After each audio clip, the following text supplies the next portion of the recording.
Hello friends, welcome to Learner's Planet. Friends, in this session we are going to take some more problems from previous year papers of CAT, CMAT, bank probationary officers and all that. In this session we are going to discuss the problems based on number system, the problems based on geometry, the problems based on permutation combination and various other topics we are going to take. Okay, so I would suggest just have your paper and pen with you and try to solve the problem on your own, then match your solutions and answer with mine. Okay, and before coming to this session, do attend the basic session so you'll feel comfortable in this session. Okay, so let's begin. Now let's try this problem of time and distance. Two trains, both of them are of 120 meters in length, move in the same direction. The faster train completely overtakes the slower train, 1 in 15 seconds. If the slower train were to move at half its speed, the overtaking would take 10 seconds. At what speeds are the two trains, faster and slower respectively, moving in meters per second? We are given four options.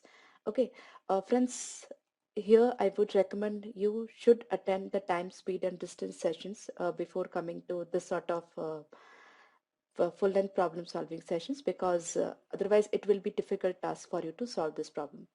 This problem is basically based on relative speed of the two bodies. Okay, here we are having two trains and the length of each train is 120 meters, right? That means if the slower train, if the faster train overtakes the slower train, that means in all, to completely overtake, it has to cross 240 meters. That is the length of the first train and the length of the second train. That is 120 plus 120.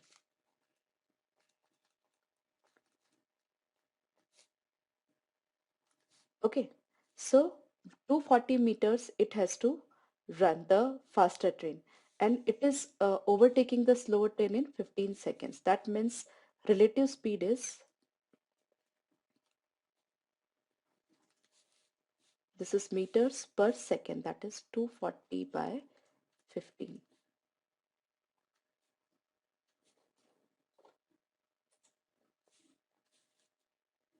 That is 16 meters per second. Now from the options, you eliminate the options which are having the difference other than 16. So we can eliminate this, and the remaining are having the difference as 16 only, so remaining three are applicable. Okay, now from the next, if the slower train were to move at half speed, the overtaking would take 10 seconds. So in this case, relative speed, I say it is relative speed 2, it would be 240 meters by 10, that is 24 meters per second. That means if the speed of slower train is done half, then the difference should be, the relative speed should be 24 meters per second. Okay, so suppose I take this option. If I make it, instead of 16, if I make it 8 meters per second, that is the half of the speed of the slower train. That then we get the difference between 32 and 8 is 24. Okay, so this option is correct. In other cases, you won't be getting this. Suppose instead of 32, I make it 16, then the difference will not be 24. In this case also, suppose I make it 24, the difference will not be 24. Okay, so only in this case, the difference when we do the speed of the slower train as half, we are getting the difference between the speeds of both the trains as 24, which we require. Okay, so actually you don't have to go for any sort of paperwork. You can do the problem with less paperwork or mentally. I hope you are clear. Now, let's see this problem based on partnership. A and B made a joint stock of rupees 2700 by which they gained rupees 150, of which A had as his share rupees 10 more than B. If the profit was shared in the ratio of their contributions, what did A contribute to the work? Now, further, we can solve this problem without paperwork. We are asked about the contribution of A. And since A is having more share than B, that means contribution of A should be more.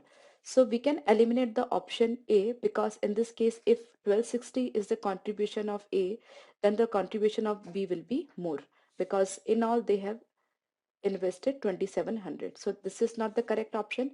In this case, the share of A and B is equal, because 1350 is half of 2700. So even it cannot be the correct option. Now if 1440 is invested by A, that means remaining amount, that is 1260, is deposited invested by B.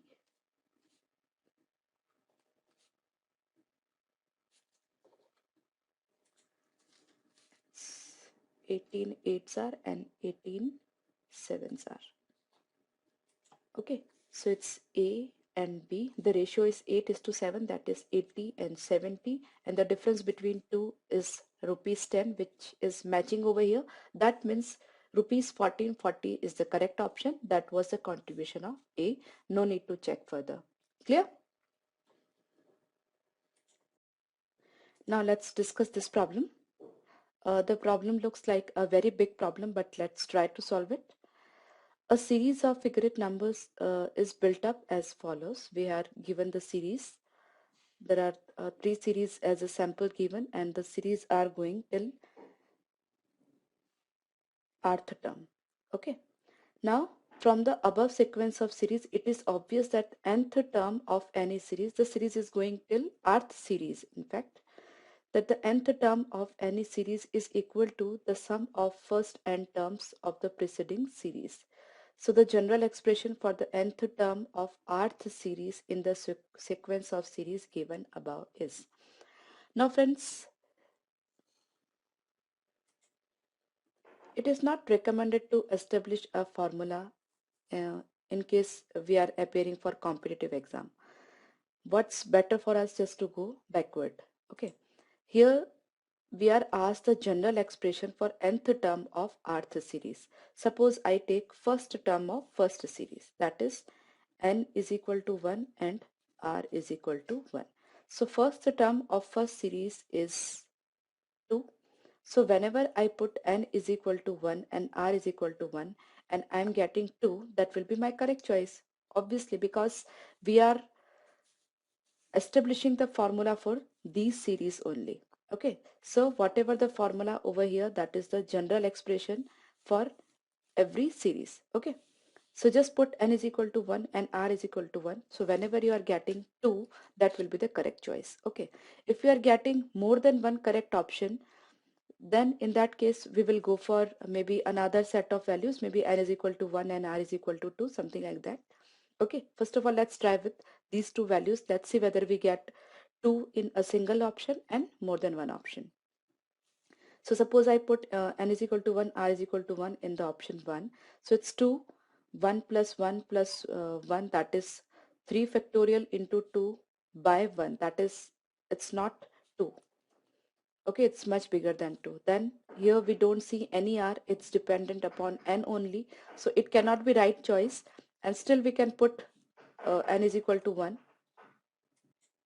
Now if we put n is equal to 1, what will we be getting? That is 3. So even it cannot be the correct choice. Similarly, if I put n is equal to 1 over here, so it's 1 into 2 into 2 plus 1, 3 by 3. So here I am getting 2, but this expression is not dependent on r, so it cannot be right choice, because we are talking about rth series and this expression is dependent on n only. Okay, now let's say this. It's 2, 1 plus 1 minus 1, that is 2 plus 1 plus 1 minus 1, that is 1, over 1 minus n minus 1 factorial, that is 1 minus 1 factorial, that is 0 into 1 factorial. So we are getting 2 over here. Okay, so this will be definitely a correct choice. If you wish to cross verify, you can put r is equal to 1 and n is equal to 2 and you should get 4. Okay, and if you are not able to recall this, that this expression is independent of r, then out of these two, if you wish to choose the correct option, you put n is equal to 2.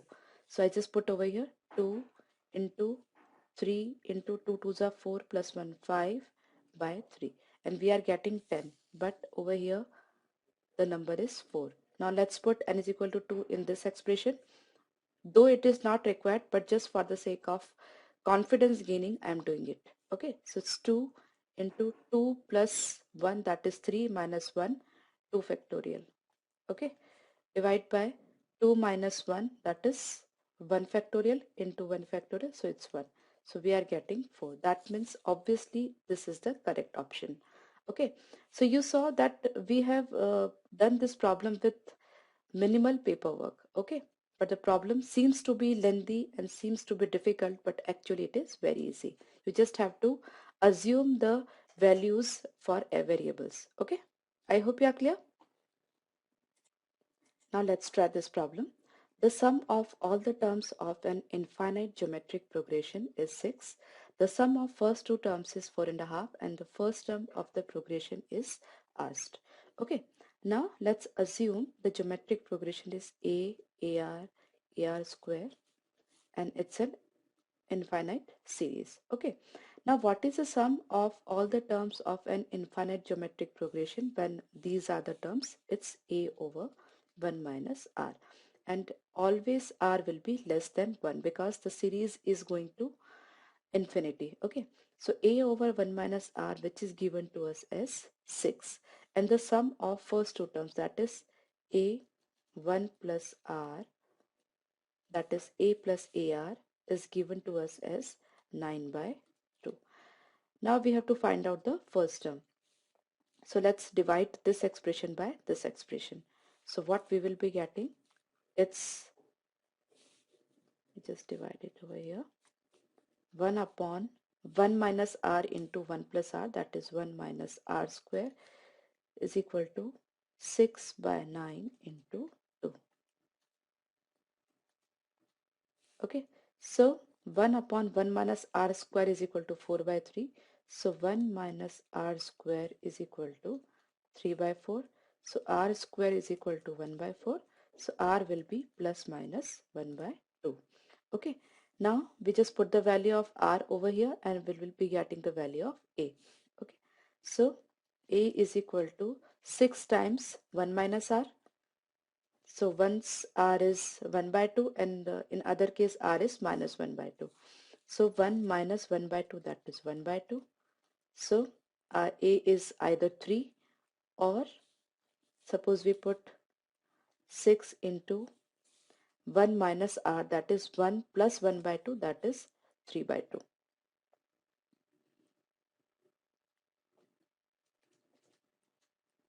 So it's 6. I'm sorry, it's 9. Okay, so we are getting the correct answers as 3 or 9. That is this. I hope you are clear.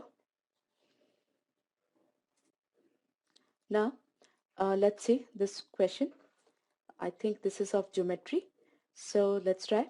A regular hexagon whose side is 2 meters and its corners cut away so as to form a circle of maximum size.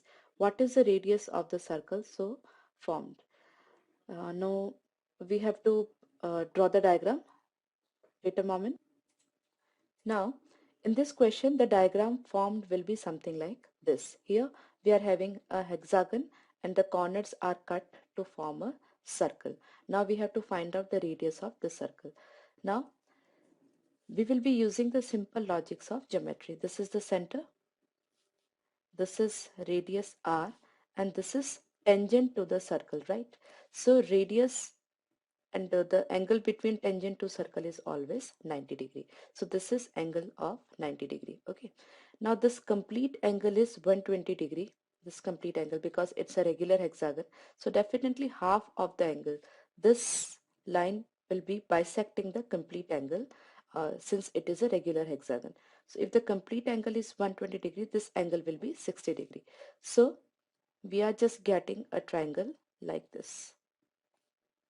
Its radius, its center, this angle is 60 degree, and we have to find out the value of R. Okay, now this complete length is 2 meters and this is half of the length, so it will be 1 only.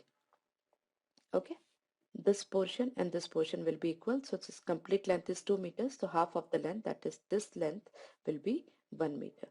Now the relationship, that is the trigonometric relationship between perpendicular and base, is given by tan theta. Okay, so tan theta is equal to, here theta is 60 degree. So tan 60 degree is equal to r by 1. Now what is the value of tan 60 degree? That is root 3. So what will be the value of r? That is root 3. So simple concept of geometry and trigonometry we have applied over here and solve the problem. I hope you are clear. Once again, let's take a problem on geometry. A circle is inscribed in triangle XYZ and touching XY at P. XY is given to us as 7, YZ 6 and ZX is 8. We have to find out XP. Okay, now first of all, let's write the name. It's X, Y and Z, and this is the point of tangency, that is P. Now, since this is a circle, and a basic property of tangent is that from any external point, if we draw two tangents to the circle, then length of the both the tangents will be same. Okay, so here py will be equal to, suppose I take this as q and this as r. Okay, so the length of py will be equal to length of yq. Okay, now the complete length xy is given to us as 7, zy is given to us as 6 and zx is given to us as 8. Okay, now let's make the relationship, and using the fact that from any external points, if we are drawing two tangents to the circle, then length of both the tangents will be same. Now if it is a, it will also be a, and if it is b, it will also be b, if it is c, it will also be c. Okay, so now let's write. It's a plus c, that is the complete length. So a plus c is 7, that is xy. Then a plus b is 6. Then b plus c is 8. Okay, now suppose I subtract this equation from this equation, or this equation from this equation, anything. So what I'll be getting? It's a minus c is equal to minus 2. Okay, and here a plus c is equal to 7.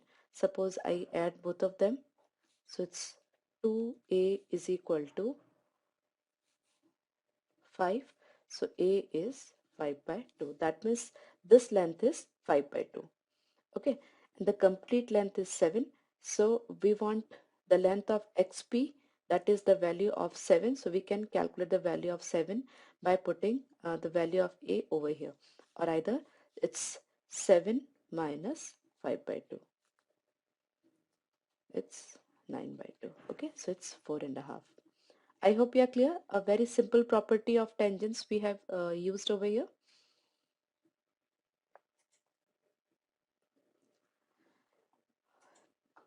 Now, if the radius of a sphere is increased by 50%, then the increase in surface area of the sphere is a very simple problem. I assume that the radius is 10 initially. Okay, doesn't matter whatever value you can assume, but 10, assumption of 10 is quite simple because we will directly getting the percentage increase due to this increase in radius. Okay, and the formula for surface area of sphere is 4 pi r square.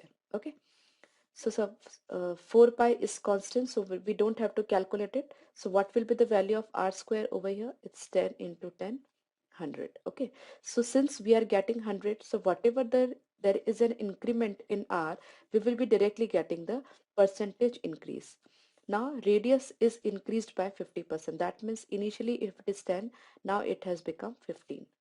So I just put r square, that is 15 into 15, and that is 225. So what is the percentage increase? If it is increasing from 100 to 225, it is 125 increase. And since we are taking the increment from 100, so 125 is percentage increase only. Okay, so in fact no paperwork is required, quite simple.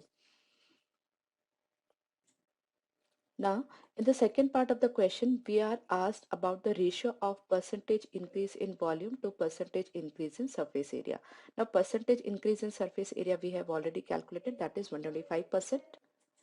Now, let's calculate the percentage increase in volume. The formula for volume is 4 upon 3 pi r cube. Uh, Similarly, we will assume the value of r to be 10 and this part is constant. So it's 10 into 10 into 10 is 1000. Now there is an increment of 50% in the radius. So it's 15 into 15 into 15. That is 15 cube. That is 3375. So from 1000, it is getting 3375. That is 2375 increase is there. Since we are getting the increase from 1000, but for percentage calculation we have to get the increase from 100. So from 1000, if it is 2375, that means from 100 it will be 237.5. Okay, so 237.5 is the increase in volume and 125% is increase on surface area. Now we have to find out the ratio of these two. Okay, now we just simplify it. So we will be getting 19 by 10. Okay, so that is the answer to this problem. That is ratio of increase in volume to increase in surface area. Okay, very simple percentage logic we have used over here. Doesn't matter what is the basic value you are choosing for radius. For simplicity we take 10 or 100 as a base, so directly increment will come into the percentage. I hope you are clear. Now let's take this problem. The ratio of the number of boys and girls in a school is 3:2. 20% of the boys and 25% of the girls are scholarship holders. The percentage of the school students who are not scholarship holders is. Let's assume that the total strength of the school is 100. Now, the ratio of boys and girls is 3:2. That means 60:40. Now 20% of the boys and 25% of the girls are scholarship holders, and we have to find out that the number of students who are not scholarship holders. So 20% of the boys are scholarship holder, that means 75% are not. That is 48. Boys are not scholarship holders. Similarly, 25% of the girls are scholarship holders, that means 75% are not. Okay, that means 30. So in all, 48 plus 30, 78 students are not scholarship holders. So out of 100, 78, that means 78%. Clear? Now let's see this sum. Seems to be a lengthy one, but definitely some algebraic formula will be used over here. It's we can say this 4.6692 times, that is we can say it's square. Okay, so I assume this has to be a and this has to be b. So it's a square minus b square over a square plus b square plus it's 2 times 2.331, that is it is 2ab format. Clear? Now it's a minus b, a plus b over a plus b whole square. So finally we are getting a minus b upon a plus b. Now I just put the value of a and b. So it's 4.669 minus 2.331 upon 4.669 plus 2.331. If we solve it, we will be getting 2.338 upon 7.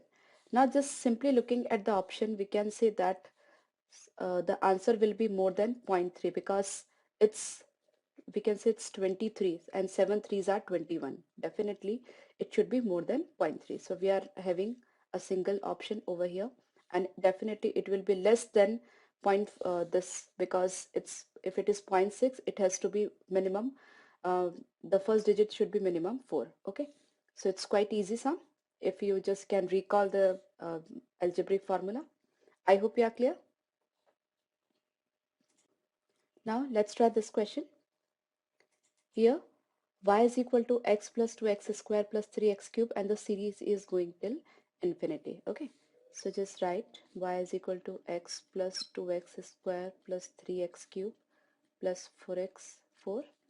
Okay, what I do now, since we can see that it's 1 2 3 4, these are the coefficients of x square, x cube, x4 respectively. So what I do is I multiply both the sides by x. Okay, and if I multiply y by x, I'll be getting xy, and if I multiply x with x, I'll be getting x square. I just write it over here. Then 2x square into x will be 2x cube. Similarly, 3x cube into x will be 3x4, and so on. Since the series is going till infinity, we don't have to mention the remaining terms. Now suppose I subtract this from this. So it's y 1 minus x is equal to the entire, this series should be subtracted from this one. So it's x plus x square plus x cube plus x4 and so on. Now we can see this is an infinite geometric progression with a common ratio of x. So what is the sum of infinite geometric progression? That is first term upon 1 minus common ratio, and the common ratio is definitely x over here. So y 1 minus x is equal to x upon 1 minus x. That means y is equal to x upon 1 minus x whole square. Just put the value of x over here. It's half upon 1 upon 4. That will be 2. Clear? Friends, I hope you might have enjoyed the session. We have done so many problems based on various topics of quantitative aptitude. In the next session, we'll be taking more such problems. Do revise this session and definitely the basic sessions. Bye-bye.